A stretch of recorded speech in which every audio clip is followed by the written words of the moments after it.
오늘 함께 나눌 하나님 말씀은 고린도전서 10장 14절부터 22절까지입니다. 그런즉 내 사랑하는 자들아 우상 숭배하는 일을 피하라.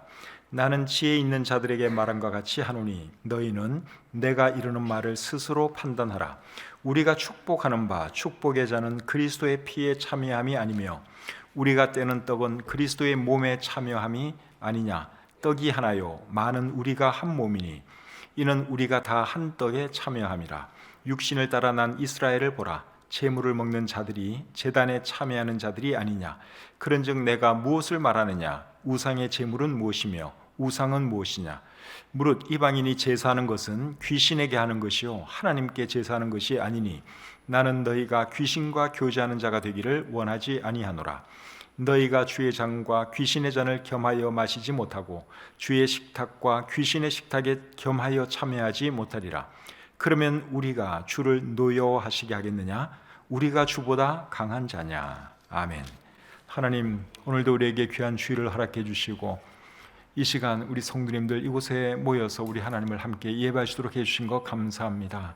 온 마음과 정성을 다하여 예배할 때 하나님 기쁘게 받아주시고 우리에게도 큰 은혜와 축복의 시간이 되도록 역사해 주시옵소서. 모든 순서 주님께 의탁하오며 예수님의 이름으로 기도드립니다. 아멘. 우리 교회에서 차로 한 10분 거리에 인창동이 있습니다.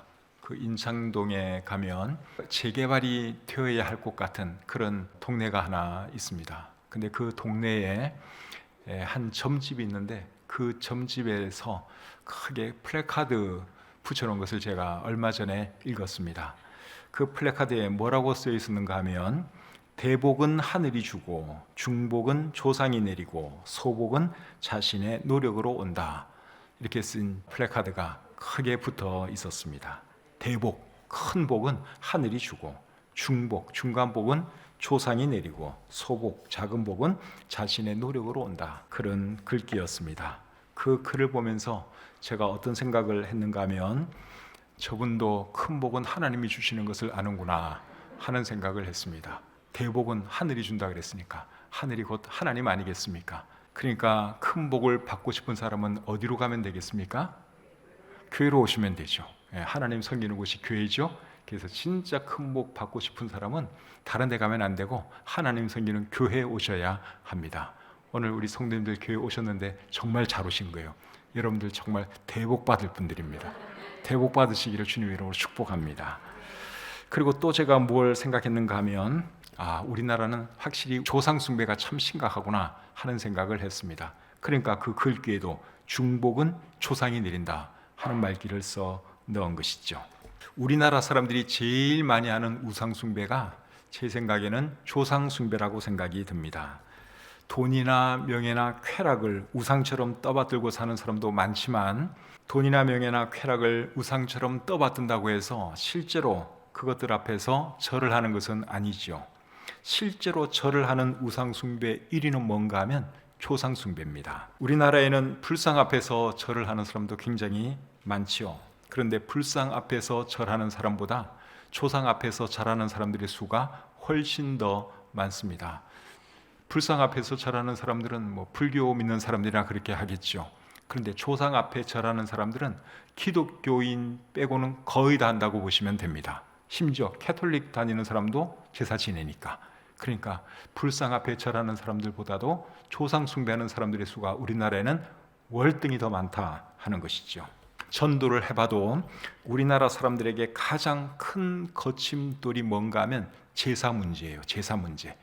이렇게 전도를 해도 내가 교회 나가고 싶은데 우리 집은 제사를 지내서 제가 좀 그래요. 그렇게 말하는 분들 제가 여러 명 만나 보았습니다. 그래도 요즘은 제사 안 지내는 사람들의 수도 조금씩 늘어가는 것 같아요. 기독교의 영향 때문인지 아니면 기독교의 영향과는 전혀 관계없이 제사 드리는 것이 별 의미 없는 일이다 하는 것을 스스로 깨달아서 그러는지 그거는 제가 잘 모르겠는데 하긴 요즘은 젊은 사람들 중에 교회 안 다니는데도 불구하고 제사 그냥 안 지내는 사람들도 굉장히 많습니다. 오늘은 추석도 앞두고 해서 조상 숭배에 대해서 여러분들에게 말씀을 좀 전하려고 합니다. 여러분, 사람들이 조상 숭배를 하는 이유가 뭘까요? 조상 숭배를 하는 이유는 죽은 조상들의 영혼이 어딘가에 있으면서 후손들에게 영향을 끼친다고 생각하기 때문에 조상 숭배를 하는 것입니다. 그래서 조상 앞에 제사도 드리고 조상에게 복 달라고 기도도 하는 것입니다.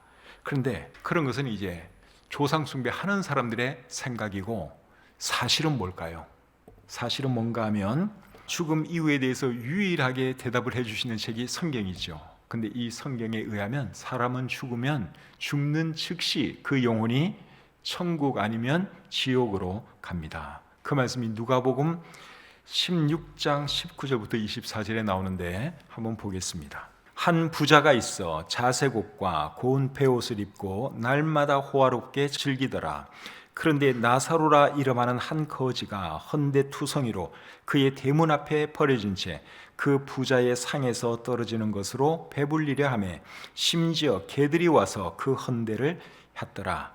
이에 그 거지가 죽어 천사들에게 받들려 아브라함의 품에 들어가고 부자도 죽어 장사되매 그가 음부에서 고통 중에 눈을 들어 멀리 아브라함과 그의 품에 있는 나사로를 보고 불러 이르되 아버지 아브라함이여 나를 긍휼히 여기사 나사로를 보내어 그 손가락 끝에 물을 찍어 내 혀를 서늘하게 하소서. 내가 이 불꽃 가운데서 괴로워하나이다. 자, 이 말씀을 잘 보면 부자와 거지 나사로가 죽었습니다. 죽은 뒤에 두 사람이 각각 어떻게 되었죠? 거지 나사로는 죽는 즉시 천사들에게 받들려서 천국으로 갔고 아브라함의 품에 갔고, 그리고 부자는 죽는 즉시 그 영혼이 음부, 지옥에 떨어진 것을 우리가 보게 되죠. 여기 아브라함의 품이라고 하는 단어가 나오는데 아브라함의 품을 이제 낙원이라 하기도 하고 우리가 흔히 천국이라고 하기도 합니다. 그리고 음부는 우리가 보통 지옥이라 부르죠. 그래서 사람은 죽으면 어떻게 되느냐? 그 영혼이 구천을 떠돈다거나 아니면 귀신이 되는 것이 아니라 천국 아니면 지옥으로 갑니다. 그것이 성경이 우리에게 가르쳐주는 내용입니다. 예수님께서 십자가에 달렸을 때 예수님 옆에 두 강도가 달렸죠. 근데 한 강도가 예수님에게 자기 영혼을 의탁했어요. 예수여, 당신의 나라에 임하실 때에 나를 기억하옵소서. 그렇게 말하면서 자기의 영혼을 예수님에게 의탁했어요. 그 말을 들은 예수님이 뭐라 그러셨죠? 내가 진실로 진실로 내게 이르노니 오늘 네가 나와 함께 낙원에 있으리라. 그렇게 말씀을 하셨습니다. 예수님이 말씀하신 그 낙원이나 거지 나사로가 간 그 아브라함의 품이나 결국 같은 곳이에요. 그래서 오늘 네가 나와 함께 낙원에 있을 것이다. 그렇게 말씀을 하셨는데 예수님이 말씀하신 그 오늘은 언제일까요? 죽는 즉시를 말하는 거예요. 내가 숨 끊어지자마자 너는 나와 함께 낙원에 있을 것이다. 천국에 있을 것이다. 예수님이 그렇게 말씀을 하셨죠. 그래서 사람은 죽으면 천국 아니면 지옥으로 가요. 그렇기 때문에 조상에게 아무리 절을 하고 조상에게 복 달라고 빌어도 그 기도는 이루어질 수가 없습니다. 조상이 그렇게 주고 싶어도 그렇게 할 수가 없는 것이죠. 아무리 제사상을 근사하게 차리고 그 앞에서 절을 하고 복을 빌어도 소용없습니다. 죽은 조상은 절대로 와서 그 제사 음식 먹을 수가 없습니다. 그래서 부모님께는 살아계실 때 잘하는 것이 중요한 것이지 죽고 난 뒤에 아무리 제사 열심히 드려도 다 의미 없는 일이죠. 10계명 중에서 제5계명이 뭔가 하면 내 부모를 공경하라 하는 것입니다. 내 부모를 공경하라 하는 것이 10계명의 제5계명인데 대인계명 중에서는 이것이 첫 번째 계명입니다. 10계명의 1, 2, 3, 4계명은 대신계명이에요. 하나님께 대한 계명이고 5계명부터 마지막 10번째 계명까지가 대인계명이에요. 근데 6가지 대인계명 중에서 첫 번째 계명이 뭔가 하면 내 부모를 공경하라 하는 것입니다. 그리고 부모를 공경하면 어떻게 될 것이라고 말씀을 하셨는가 하면 내 하나님 여호와가 내게 준 땅에서 내 생명이 길 것이다. 하나님께서 그렇게 말씀을 하셨습니다. 그러니까 이 땅에서 잘 되기 원하고 장수하기 원하고 복 받기 원하면 어떻게 해야 되는 것입니까? 부모에게 잘해야 하는 것이죠. 부모 죽고 나서 아무리 제사 지내봐야 그거는 의미 없는 일이고 살아있을 때 잘하는 것이 중요합니다. 돌아가시고 난 뒤에 제사 지내드리면 자기에게는 위안이 될 수 있을지도 모르겠어요.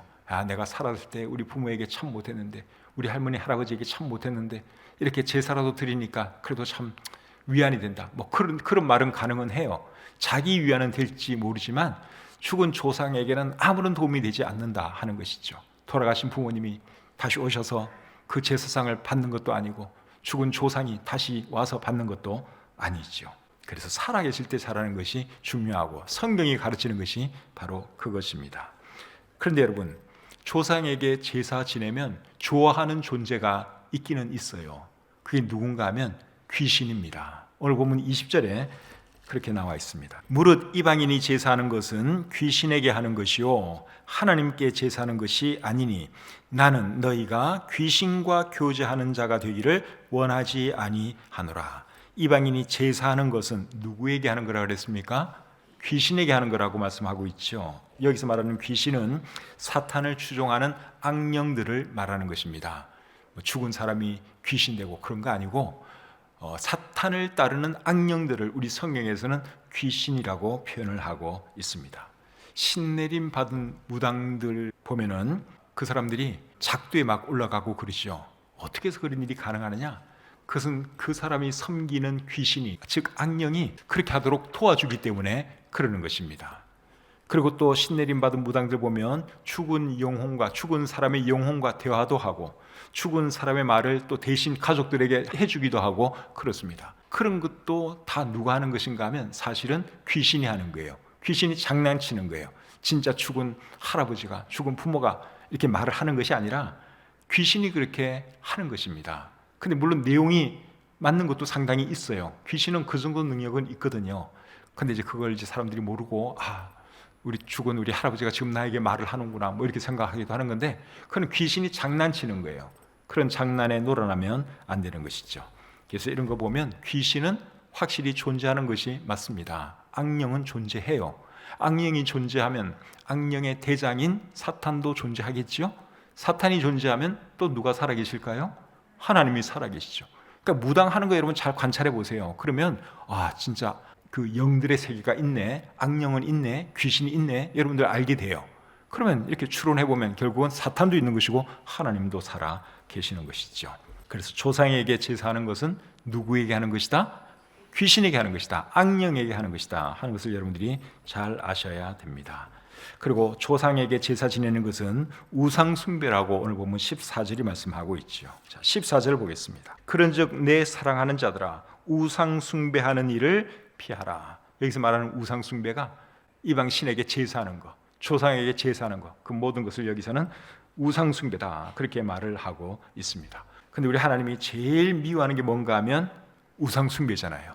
10계명의 1계명과 2계명이 다 우상 숭배하지 말라는 내용입니다. 1계명의 내용은 너는 나 외에는 다른 신들을 내게 두지 말라 하는 것이고, 2계명은 너를 위하여 새긴 우상을 만들지 말고 그것들에게 절하지 말라 하는 것이죠. 그래서 하나님이 제일 미워하는 것이 우상 숭배라고 하는 거, 그거 우리가 잊지 말아야 되고, 조상 숭배하는 것도 우상 숭배라는 것을 여러분들이 잊으시면 안 됩니다. 그런데도 사람들이 우상을 만들고 그 앞에 절을 하는 이유가 뭘까요? 복 받으려고 그러는 것입니다. 복 받으려고. 10계명의 제2계명에 보시면 너를 위하여, 첫 마디가 그거예요. 너를 위하여 새긴 우상을 만들지 말고 그것들에게 절하지 말라. 그러니까 우상 숭배하는 사람들이 왜 우상 숭배를 하는 것인가 하면 자기를 위해서 그러는 거예요. 엄격히 말하면 조상을 위해서 그렇게 하는 게 아니라 자기를 위해서 그렇게 하는 것입니다. 조상 앞에 절을 하고 이렇게 신처럼 떠받들고 하는 거, 그거 자기를 위해서 그러는 거예요. 그렇게 해야지 복 받는 줄로 생각을 하고. 그래서 아까 그 인창동에 있는 그 글에도 중복은 조상이 내린다 그렇게 생각을 하는 거예요. 그러니까 그 복을 받으려면 내가 조상에게 잘해야 되는 거예요. 조상 숭배를 잘해야 되는 거예요. 그래서 사람들이 우상 숭배도 하고 조상 숭배도 하는 것이죠. 근데 여러분, 복은 조상님이 주시는 것이 아니라 누가 주는 겁니까? 하나님이 주시는 겁니다. 사람에게 복을 주실 수 있는 유일한 분은 살아계신 하나님 한 분밖에 안 계세요. 인창동에 있는 그 점집 플래카드에 대복은 하늘이 주고, 그리고 제일 마지막에 소복은 자신의 노력으로 온다 그랬는데 앞에 말하고 뒤에 말은 맞는 말이에요. 근데 중간에 중복은 조상이 내린다 하는 이 말은 틀렸습니다. 그 말만 없으면 제가 그 플래카드 우리 교회 앞에 걸고 싶었는데 그 중간 말 때문에 안 되겠더라고요. 대복, 큰 복은 하나님이 주는 거 맞아요. 작은 복은 자기의 노력으로 어느 정도 우리가 이룰 수 있지요. 그래서 죽은 조상에게 제사하는 것은 다 부질없는 짓이고 하나님이 제일 미워하시는 우상 숭배다 하는 거 여러분 꼭 기억하시기를 바랍니다. 집안에서 제사 드리는 분들은 이제 명절 때가 되면 참 많이 힘들죠. 믿지 않는 가족들은 제사 지낼 것을 기대하고 있고 또 요구하는데 나는 예수를 믿기 때문에 제사 드릴 수는 없고 참 난감한 그런 상황을 맞는 분들이 계시라고 생각을 합니다. 그런 분들이 혹 계시면 여러분 그래도 제사상 앞에 절하지 마시고 믿음으로 잘 헤쳐나갈 수 있기를 바랍니다. 저는 배를 타면서 군대 생활을 했는데 3년 동안 제가 배만 탔습니다. 근데 배 타면서 군 생활을 할 때 뭐가 제일 힘들었는가 하면 특정 해역을 지나갈 때 출동을 해서 이제 특정 해역을 지나갈 때 제사의식 행하는 게 있어요. 그 특정 해역에서 아마 해경정이 침몰하면서 사람들이 죽은 사고가 있었던 것 같습니다. 그러니까 모든 해경정들은 그 지역을 지나갈 때 이제 사이렌 같은 거 울리고 그 다음에 선수에 나가서 이제 쌀을 뿌리는 그런 제사의식을 합니다. 근데 이제 그 쌀 뿌리는 걸 누가 하는가 하면 제일 높은 사람이 하는 게 아니라 제일 쫄병이 해요. 제일 높은 사람은 저 초타실에서 함장은 이제 사이렌 울리고 이제 지시하고 그렇게 하죠. 근데 이제 쌀을 들고 나가서 뿌리는 거는 누가 하느냐? 제일 쫄병이 하는데 제가 제일 쫄병일 때 출동 나갈 때마다 그게 고민인 거예요. 야, 나 진짜 그거 나한테 시키면 어떡하나 늘 고민인 거예요. 그래서 출동 나갈 때마다 제가 기도를 엄청 많이 했습니다. 근데 제가 쫄병 시절을 딱 2개월 했어요. 그러고 나서는 이제 제 밑에 또 쫄병이 들어왔어요. 그때부터는 이제 제가 거기서부터 자유할 수가 있었는데 2개월 동안 제일 쫄병일 때 출동 나갈 때마다 고민인 거야. 저것도 나한테 시키면 어떡하지? 쫄병이라서 안 할 수도 없고. 근데 제 동기가 하나 있었습니다. 근데 그 동기한테 제가 이제 부탁을 하는 거죠. 야, 너 알잖아. 나 예수 믿는 사람인 거. 네가 좀 해라. 그럼 또 그 친구가 또 말을 잘 들어주더라고요. 그렇게 해서 제가 군 생활하는 동안 어쨌든 간에 한 번도 그 쌀 뿌리는 그런 일을 제가 안 했다는 겁니다. 참 감사하고 놀라운 일이죠. 근데 그때는 그게 저한테는 엄청 스트레스였습니다. 예수 믿는 사람으로서 그것을 하기가 싫더라고요. 그래도 어쨌든 하나님이 도와주셔서 한 번도 제가 그 일을 안 할 수 있어서 얼마나 감사한지 모릅니다. 다니엘서를 읽어보시면 다니엘의 세 친구 이야기가 나오죠.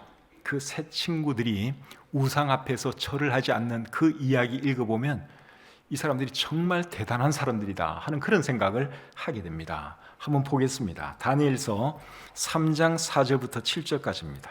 선포하는 자가 크게 외쳐 이르되 백성들과 나라들과 각 언어로 말하는 자들아 왕이 너희 무리에게 명하시나니 너희는 나팔과 피리와 수금과 사명금과 양금과 생황과 및 모든 악기 소리를 들을 때에 엎드려 느부갓네살 왕이 세운 금 신상에게 절하라. 누구든지 엎드려 절하지 아니하는 자는 즉시 맹렬히 타는 풀무불에 던져 넣으리라 하였더라. 모든 백성과 나라들과 각 언어를 말하는 자들이 나팔과 피리와 수금과 사명금과 양금과 및 모든 악기 소리를 듣자 곧 느부갓네살 왕이 세운 금 신상에게 엎드려 절하니라. 자, 여기 보면 느부갓네살 왕이 큰 금 신상을 만들어 놓고 모든 사람들에게 명령을 내렸어요. 나팔 소리가 들리면 모든 사람은 저 금 신상 앞에 절을 해라. 절을 하지 않는 자가 있으면 극렬히 타는 풀무불 속에 집어넣겠다. 그렇게 왕이 말을 했습니다. 그래서 이제 사람들이 금신상을 향해서 쭉 서 있고 나팔 소리가 나니까 다들 이제 엎드려서 절을 하는 거죠. 그런데 모든 사람들이 다 엎어져서 절을 하는데 엎드리지 않고 꼿꼿하게 서 있는 세 사람이 있었으니 그 세 사람이 누굽니까? 사드락과 메삭과 아벳느고 다니엘의 세 친구였습니다. 그 광경을 상상을 하면요, 야, 저 사람은 참 대단한 사람이다 이런 생각이 듭니다. 저는 쌀 뿌리는 거 그거 나한테 시킬까봐 조마조마한 사람인데 이 사람들은 그거 안 하면 죽는 거예요. 그것도 뜨거운 불에 던져져서 죽임당하는 것입니다. 그런데도 이 세 친구들이 나이도 어렸어요. 그런데도 그것을 하지 않은 것을 보면 얼마나 참 믿음이 좋은 사람들인가 하는 것을 우리가 볼 수 있죠. 그래서 이 사람들이 믿음을 지켰더니 결국 어떻게 된 줄 아십니까? 자, 어떻게 되는지 다니엘서 3장 28절부터 30절을 보겠습니다. 느부갓네살이 말하여 이르되 사드락과 메삭과 아벳느고의 하나님을 찬송할지로다. 그가 그의 천사를 보내사 자기를 의뢰하고 그들의 몸을 바쳐 왕의 명령을 거역하고 그 하나님 밖에는 다른 신을 섬기지 아니하며 그에게 절하지 아니한 종들을 구원하셨도다. 그러므로 내가 이제 조서를 내리노니 각 백성과 각 나라와 각 언어를 말하는 자가 모두 사드락과 메삭과 아벳느고의 하나님께 경솔히 말하거든 그 몸을 쪼개고 그 집을 거름토로 삼을지니 이는 이같이 사람을 구원할 다른 신이 없음이니라 하더라. 왕이 드디어 사드락과 메삭과 아벳느고를 바벨론 지방에서 더욱 높이니라. 이 다니엘의 세 친구가 믿음을 잘 지켰더니 하나님께서 복을 내려주셨어요. 그래서 느부갓네살 왕에게도 좋은 참 간증을 보일 수 있도록 해주셨고, 그리고 이 사람들은 더 승진을 해서 아주 높은 사람이 되었다. 우리 성경이 그렇게 말씀하고 있습니다. 믿음을 지킨 보람이 있죠. 그래서 우리 성도들 중에도 제사 문제 가지고 참 이거 어떻게 되나 고민하고 갈등하는 분 계시면 이 세 친구들의 믿음을 본받을 수 있기를 바랍니다. 쉽지 않을 수는 있어요. 어른들이 막 압력을 가하고 가족들이 막 뭐라고 하면 이게 견디는 것이 쉽지 않을 수는 있어요. 그래도 여러분들이 하나님의 사람으로서 믿음을 잘 지키면 나중에 여러분 믿지 않는 가족들이 여러분들 때문에 하나님 믿는 일이 일어날 것이고 그들이 복을 받는 그런 일이 일어날 줄 믿습니다.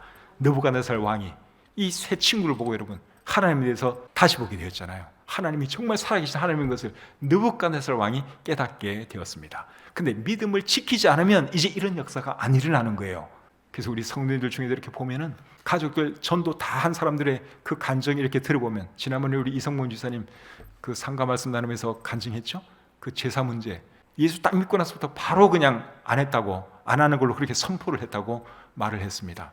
그랬더니 결국 어떻게 됐어요? 온 가족이 다 예수 믿었어요. 근데 그거 못해가지고 계속 엎드려 절하면은 가족들이 예수 안 믿습니다. 그러니까 한번 부딪혀야 되는 문제예요. 그래서 우리 이런 문제 가지고 고민하고 힘들어하는 분 계시면 이 믿음의 새 친구, 다니엘의 새 친구 본받으셔서 정말 승리하시고 그렇게 해서 더 잘 되시고 여러분 집안이 복을 받기를 우리 주님의 이름으로 축복합니다. 제사 음식 먹는 것에 대해서 조금 말씀을 드리겠습니다. 자, 제사 지내는 것, 제사 상 앞에서 절하는 것은 이거는 안 되는 거 아는데, 그러면 제사 음식은 먹어도 되나요? 제사 음식도 안 먹어야 되나요? 이제 이런 궁금증을 우리 성도님들이 가지고 계시죠. 거기에 대해서는 자, 고린도전서 8장을 한번 보겠습니다. 오늘 여러분들이 명쾌한 답을 얻고 돌아가시길 바랍니다. 제사 음식과 관련해서 명쾌한 답 오늘 얻을 수 있습니다. 고린도전서 8장 4절입니다. 그러므로 우상의 제물을 먹는 일에 대하여는 우리가 우상은 세상에 아무것도 아니며 또한 하나님은 한 분밖에 없는 줄 아노라. 그 다음에 7절. 그러나 이 지식은 모든 사람에게 있는 것은 아니므로 어떤 이들은 지금까지 우상에 대한 습관이 있어 우상의 제물로 알고 먹는 고로 그들의 양심이 약하여지고 더러워지느니라. 그 다음에 9절. 그런즉 너희의 자유가 믿음이 약한 자들에게 걸려 넘어지게 하는 것이 되지 않도록 조심하라. 자, 세 구절을 읽었는데 이 말씀에 의하면 제사 음식을 먹어도 되는 겁니까? 먹으면 안 되는 겁니까? 이게 대답하기가 쉽지가 않아요. 답은 뭔가 하면요, 사람과 상황에 따라서 다릅니다. 사람과 상황에 따라서 먹어도 되기도 하고 안 되기도 해요. 자, 무슨 말인가 하면 제사 음식을 먹어도 된다고 생각하는 사람은 먹어도 괜찮아요. 그거야 그냥 음식일 뿐인데 그게 무슨 의미가 있냐, 그런 생각이 있는 분들은 드셔도 괜찮아요. 그 말씀이 4절 말씀이에요. 다시 한번 읽어볼게요. 그러므로 우상의 제물을 먹는 일에 대하여는 우리가 우상은 세상에 아무것도 아니며 또한 하나님은 한 분밖에 없는 줄 아노라. 그러니까 그 제사 음식이 아무것도 아니라 이걸 확실하게 아는 사람은 먹어도 괜찮아요. 그런데 제사 음식을 먹으면 안 될 것 같은 그런 생각하는 분들도 계실 거예요. 그런 분들은 드시면 안 됩니다. 그 말씀은 7절에 나와 있어요. 자, 7절 다시 보겠습니다. 그러나 이 지식은 모든 사람에게 있는 것은 아니므로 어떤 이들은 지금까지 우상에 대한 습관이 있어 우상의 제물로 알고 먹는 고로 그들의 양심이 약하여지고 더러워지느니라. 그러니까 어떤 사람들은 제사 음식을 진짜 특별한 음식으로 생각을 해요. 그래서 먹으면 안 될 것 같은 그런 생각을 해요. 그런데 에라 모르겠다 먹자. 그러면 어떻게 되느냐? 양심이 더러워지는 거예요. 자기 양심을 속이고 먹은 거예요. 그래서 그런 생각이 있는 분들은 먹지 말아야 하는 것입니다. 로마서 14장 22절 23절 한번 또 보겠습니다. 내게 있는 믿음을 하나님 앞에서 스스로 가지고 있으라. 자기가 옳다 하는 바로 자기를 정죄하지 아니하는 자는 복이 있도다. 의심하고 먹는 자는 정죄되었나니 이는 믿음을 따라 하지 아니하였기 때문이라. 믿음을 따라 하지 아니하는 것은 다 죄니라. 그러니까 그래도 저거는 먹으면 안 될 것 같은데 제사 음식은 먹는 거 아니야, 이 생각이 있는 사람은 먹지 마세요. 그거는 먹으면 안 돼요, 그런 사람은. 그런데도 에이 그냥 먹자, 그러면 양심을 속이는 거예요. 그거는 아니다 하는 것이죠. 이해가 되시죠? 그리고 또 어떤 경우에 먹으면 안 되는가 하면, 내가 제사 음식 먹는 것을 보고 누군가가 실족한다면 제사 음식 먹지 말아야 합니다. 나에게는 제사 음식 먹어도 괜찮은 믿음이 있어요. 그거 아무것도 아닌 건 내가 알아요. 그런데 내가 먹는 것을 누군가가 보고, 이제 믿음이 약한 누군가가 보고 제사 음식을 먹으면 안 된다고 생각하는 누군가가 나를 보고 시험에 든다면 내가 먹지 말아야 하는 것입니다. 그 사람을 위해서. 그 말씀이 9절이에요. 자, 9절 말씀 다시 한번 보겠습니다. 그런즉 너희의 자유가 믿음이 약한 자들에게 걸려 넘어지게 하는 것이 되지 않도록 조심하라. 그 다음에 10절부터 계속 읽어보겠습니다. 지식 있는 내가 우상의 집에 앉아 먹는 것을 누구든지 보면 그 믿음이 약한 자들의 양심이 담력을 얻어 우상의 재물을 먹게 되지 않겠느냐. 그러면 내 지식으로 그 믿음이 약한 자가 멸망하나니 그는 그리스도께서 위하여 죽으신 형제라. 이같이 너희가 형제에게 죄를 지어 그 약한 양심을 상하게 하는 것이 곧 그리스도에게 죄를 짓는 것이니라. 그러므로 만일 음식이 내 형제를 실족하게 한다면 나는 영원히 고기를 먹지 아니하여 내 형제를 실족하지 않게 하리라. 그러니까 다른 사람 실족시키지 말라 그거예요. 나는 그거 먹을 수 있는 믿음이 되는데 혹시 누군가가 그걸 보고 실족한다면 그거는 먹지 말아야 한다 하는 것입니다.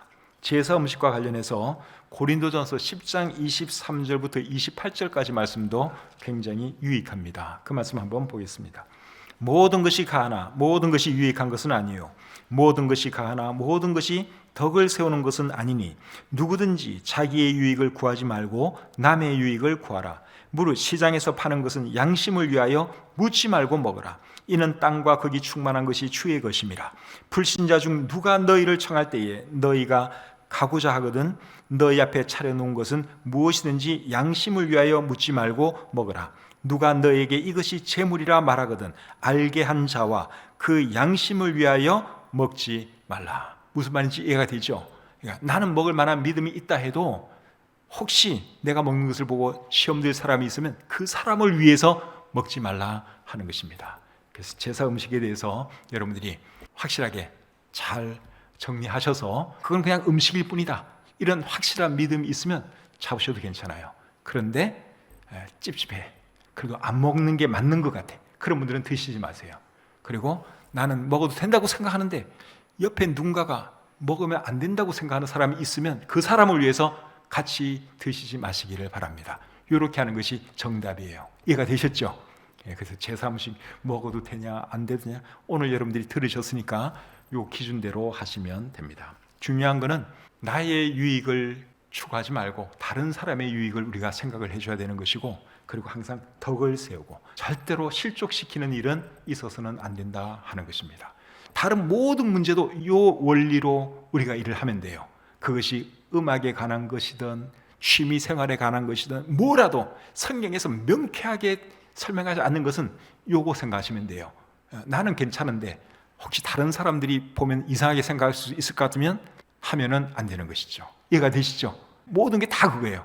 음악의 경계, 어떤 음악까지 내가 들어야 되느냐, 유행가 들어야 되느냐 말아야 되느냐, 그거 여러분들이 이 기준으로 하시면 돼요.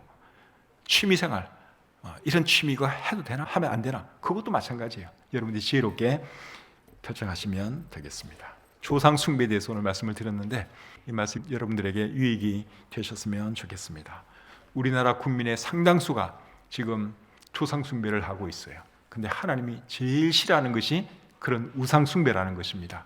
그래서 우리가 우리 국민을 위해서, 이 나라를 위해서 더 열심히 기도하고 더 전도해야 할 줄 믿습니다. 그렇게 하시는 저와 여러분들이 되시기를 바랍니다. 기도하겠습니다. 하나님, 은혜와 사랑을 감사합니다. 부족한 종이 제사에 대해서, 우상 숭배, 조상 숭배에 대해서 말씀을 전했습니다.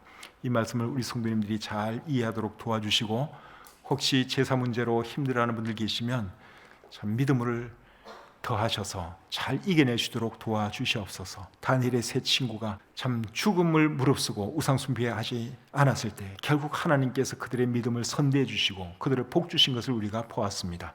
우리에게 모든 성도님들이 그런 믿음으로 복받도록 주님 도와주시옵소서. 감사드리며 예수님의 이름으로 기도합니다. 아멘.